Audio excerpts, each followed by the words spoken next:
the day I lost both my hands. On this June day in 1944, someone else's fingers were writing down my words in my diary. But there just weren't any words for many of the things I thought of. I had a lot of time for thinking. I had all day and more of the night than anyone knew. Crazy thinking at first, like remembering a kid's party where they tied my hands behind my back and made me take a bite out of an apple hanging by a string. I thought of the time in the meat market where I worked before the war, when I sliced the tip of my right middle finger and had to get along with my left hand for a week. Just the tip of one finger, yet I was 50% helpless. How would it be now with stumps instead of fingers, and palms and wrists? How would it be when I couldn't even handle a cigarette by myself? Then I began to remember stories from civilian days of armless men who learned to paint good pictures with the brushes held between the toes. And back home, I'd heard of a woman without hands who knitted sweaters for the Red Cross with her feet. That wasn't much of a comfort. It was clever, and it was okay if someone's ambition were to paint portraits or knit sweaters with his feet. But it wasn't what I wanted. With the help of my neighbors, I could get by. I found that out early and felt better for it. But I didn't want to go through life dependent on others. Most of us in the ward felt that way. Days, we'd kid each other and have plenty of laughs, but after lights out, I wasn't the only one who'd stare into the dark, thinking. I still thought of that kid's game with the apple on the string. Rip, who fixed it up for me to smoke, probably thought of other things, like walking across a frozen lake on stilts. He'd lost both feet at Anzio. One thing I envied the others, though. They got theirs in combat. I got mine on D-Day, all right, but it was in North Carolina when half a pound of TNT exploded ahead of schedule. I didn't have a German scalp hanging from my belt. I didn't have a Purple Heart. I didn't even have an overseas ribbon. All I had was no hands. Then, 3 weeks after I went into the ward, something came along that made a big difference to all of us lying there day after day, worrying and wondering.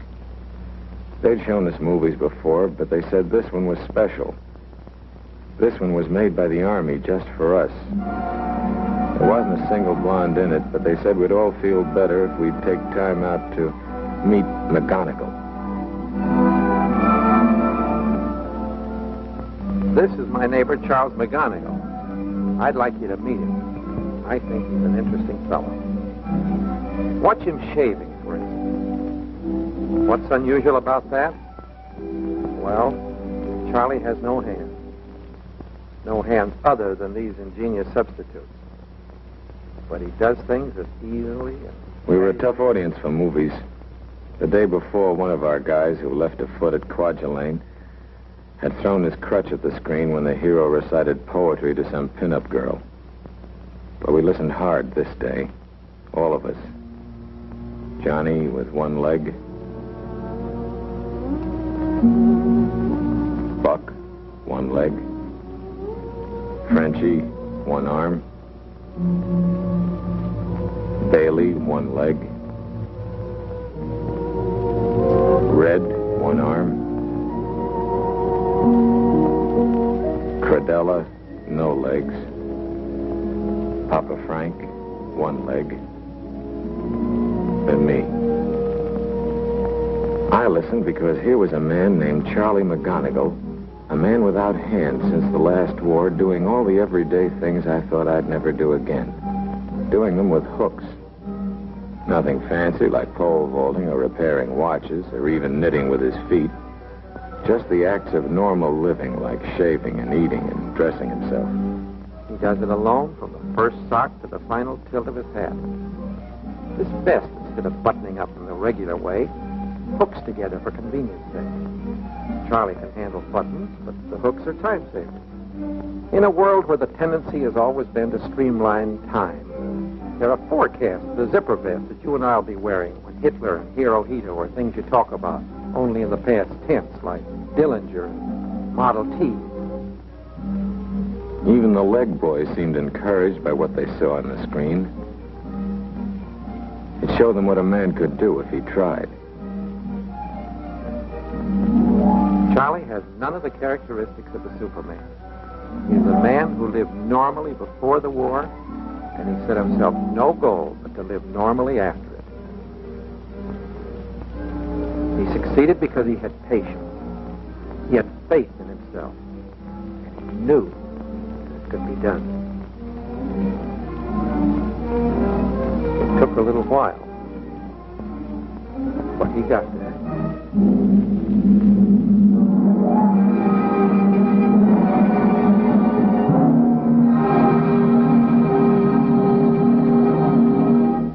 Right then I knew I could get there, too.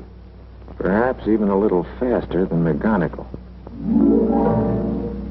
After seeing the picture, for the first time I really put something into the daily calisthenics. I didn't just fan the air with my arms anymore. I worked out as though I had a date to play in the Rose Bowl on New Year's Day. Actually, it was going to be a bigger show than the Rose Bowl. The date I had was with McGonigal's way of living. Place, the normal world. Time, that was a big question mark. I spoke to the doc about it and said I was figuring on about 3 months, like McGonigal. Well, he said, maybe 6. If I'd said 6 months, he'd probably have said maybe 9. That's the way they were in the hospital, cautious. They didn't want to build us up to a letdown. The doc told me to begin toning up in what we called the workshop, which was less of a mouthful than the orthopedic occupational therapy shop. With a cuff attachment, things became easier right away. I wrote the words, "Dear Mother," again. I hadn't done that since June the 5th, 5 weeks before. The writing wasn't as pretty as it used to be, but it could be read, and it was my own. I discovered that I owed a great debt to the man who invented the typewriter, and to the nurses who were patient when I got the keys into a traffic jam. Ping pong helped limber up my arms and shoulders. I couldn't reach the ones on the far outside, but my control was good, and I won more games than I lost.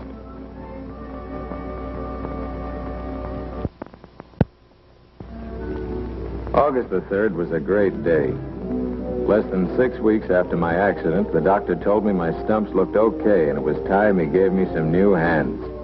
Well, I felt like turning a couple of cartwheels, but that wasn't quite possible, so I just thanked him and made a date to go downstairs. It used to take Chubby an hour to make a plaster cast in civilian life, but he was having more customers these days and could do it in a breeze. Chubby assured me I'd be dealing myself a Pat Royal flush a month from now. A month? That was more like it. Well, said Chubby, maybe 6 months. Everyone was playing it cozy. There was nothing left to chance with the plastic forearms called buckets. They had to fit snugly with no more tolerance than you'd find in the cylinders of a P-38. The reach had to be just right. Everything had to be just right because these were going to be my new hands. Strong enough to carry a trunk, sensitive enough to thread a needle. Some fellas have dress hands with fingers that would fool anyone when covered with a glove, but there's not much you can do with them except look pretty. I got my prostheses, as they're called, a week after Chubby took the mold, and the doc explained just how to work them. The normal position of the hooks is with the tips together, locked by strong elastic bands. Each hook is opened by a cord which is pulled by moving the opposite shoulder. It had been nearly 6 weeks since I'd held anything under my own control, and that had been half a pound of TNT in North Carolina. I got quite a kick out of holding that pencil. When I came back to the ward, I couldn't help flashing my new hooks. I sure felt cocky. I puffed casually on a cigarette and swaggered as though I'd won the Medal of Honor with oak leaf cluster. I wanted to drink a toast to the world with my own new hands, even if it had to be milk. Boy, was I riding high. No straw for me. It was like catching one in the belly. Maybe the doc's schedule was right, and mine was a lot of optimistic hooey. Instead of trying to run before I could crawl, I started off from scratch, practicing every chance I got. I had to keep adjusting the hooks to find out the best angle and tension for different jobs. I had to develop new muscles and a whole new sense in place of the sense of touch that I'd lost. For instance, it seemed unnatural to have to move my left shoulder if I wanted to do something with my right hand. I began to think of it as a sort of remote control, like looking in a submarine periscope to see something up on top. After a few days and nights, it came more easily, but I wouldn't be satisfied until I could do it automatically without having to tell myself, left hand, right shoulder, right hand, left shoulder, every time I took a pencil or a box of matches. It was slow, dull work, and it was hard. There's no sense pretending it wasn't. But one thing I knew, it wouldn't do any good to cry over a bottle of spilt milk. Things were better in the orthopedic workshop where they dressed up teaching to make it more like a game. The checkers were different shapes and weights, and I didn't win often because the nurse could figure out her next 3 moves while I was making 1. It was a funny feeling coming face to face with gadgets that a child could operate and realizing that I had to learn them all over again. In the first couple of weeks with my hooks, I dialed more numbers than there are Smiths and Joneses in the New York phone book. And they weren't just collect calls either. I dropped enough coins in the fare box of a bus to take me all the way across the country. The cup was more difficult because it was slippery and breakable. And from the time I'd sat in a high chair, I'd always picked it up with a thumb and 2 fingers. Every time I handled a glass, I thought of a certain bottle of milk, and that saved the War Department plenty of petty cash for breakage. Maybe it wasn't the most exciting work in the world, but they'd rigged it up for our benefit, and every hour a man spent practicing brought him just that much closer to home, which was what the hospital wanted for us. It wasn't all work and no play. They provided us with just about every kind of sport there is, outdoor and in. I would never play basketball at Madison Square Garden, but in the pool I found that I could breeze along because speed in swimming comes as much from the legs as from the arms.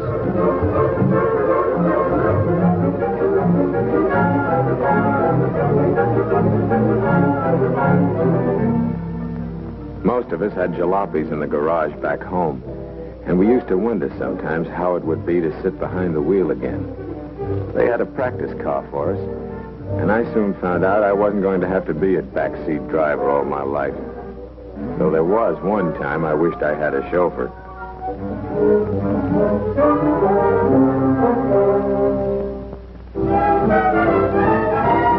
I wasn't the only one who was making progress. It was wonderful to see how quickly the fellas had lost a leg, or both legs, had learned how to handle themselves. Watching them, I learned something about guts and the knack of having fun again.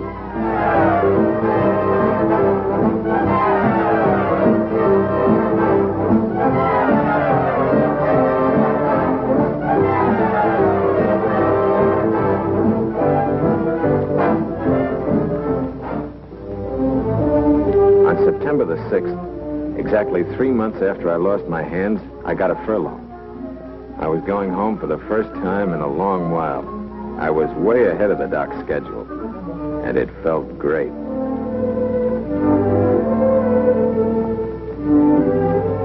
A furlough's a beautiful way to spend a piece of calendar. I was hopped up about it. But something happened on the train that got me unhopped. I spotted a seat. Then I saw who was on the other half of it. Well, I didn't want to scare her away like little Miss Muffet.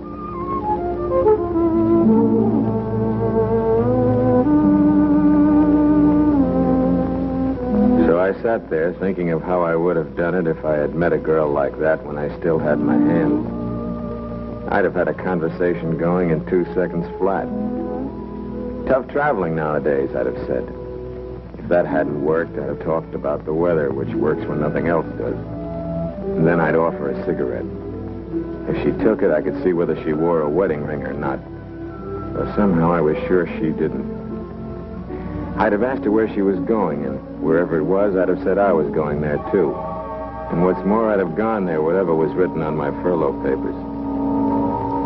But there I was, sitting across the way, scared that it would scare her to see my hooks. I thought about the dress hands that looked natural covered with gloves. I thought, is this the way it's going to be with me from now on? And I thought about the weather. That's what I thought for 20 miles of track, or maybe 30.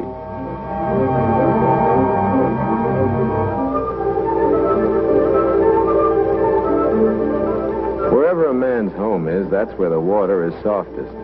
And I never felt so clean in my life as the first day home. It was easy to work up a lather with a sponge gadget Fred Selby next door whipped up in less than half an hour. I had 3 showers that one day. Nothing had changed at home. The grass was in pretty bad shape because Mother wasn't husky enough for the lawnmower, and there aren't many men left in our neighborhood since the war. But I took care of it the first afternoon. Everything else was the same. I don't know how they managed all the food. They must have been saving up points for weeks. By the second day, I wondered if I'd have difficulty fastening my belt. Not because of my hooks, but because of those meals.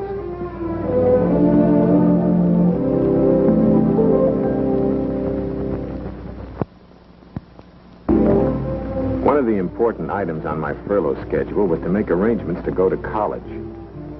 Before the war, I wasn't able to do much about it, but now, with a good pension and a generous educational allowance from the government, I could easily afford to take a crack at something I'd always wanted, a college degree. Inside the university, getting myself oriented, it occurred to me that study might come hard after all these years away from school. They had some fairly impressive names for most of the courses, and every one of them looked a lot different from basic training. Almost every one, that is.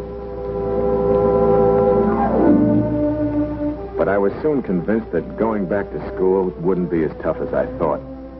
When I was a kid, I was somehow always in Dutch with my teachers. But here was the president of Boston University asking me to sit down with him instead of making me stand in the corner. He told me there was no course I had to reject because of my physical disability. I could learn to be just about anything except maybe a brain surgeon or a concert violinist. And for the first time, I knew how long something would take. 4 years. Not maybe 6 or maybe 8, but 4 years flat. That made good listening. That night, I dressed as carefully as if I were going to stand Saturday inspection. And in a way, I was. I had a date, and there couldn't be a hair out of place. I kept thinking of 2 things. That train ride from the hospital and the weather. I thought about them so hard, I'd still be getting into my blouse if it hadn't been fitted with those time savers I saw in the McGonigal picture. It had been quite a train ride after those first 20 or 30 miles of track. Yes, when you want to meet somebody, whether it's snow or sunshine, whether it's very warm for May or very cool for September, it's the weather that gives you the opening. I guess it always works, hooks or hands. This time, anyway, it worked like a charm. As for the hooks, she didn't ignore them completely that day on the train. That would have been more embarrassing than staring at them all the time. She noticed them, but she took them for granted, like too many freckles or flaming red hair. And after 5 minutes, I didn't feel I was much different from anyone else she knew. A bit luckier, that's all, because she lived only a mile from me, and now here I was dancing with her.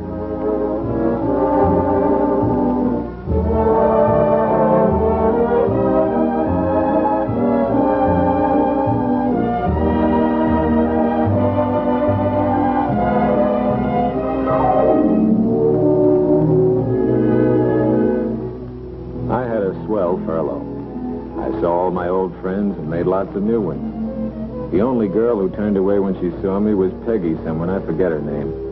And she'd been doing that ever since we were 12 when I put gum in her inkwell at school, so I almost liked her for not changing. It certainly was good to know that I hadn't lost my touch.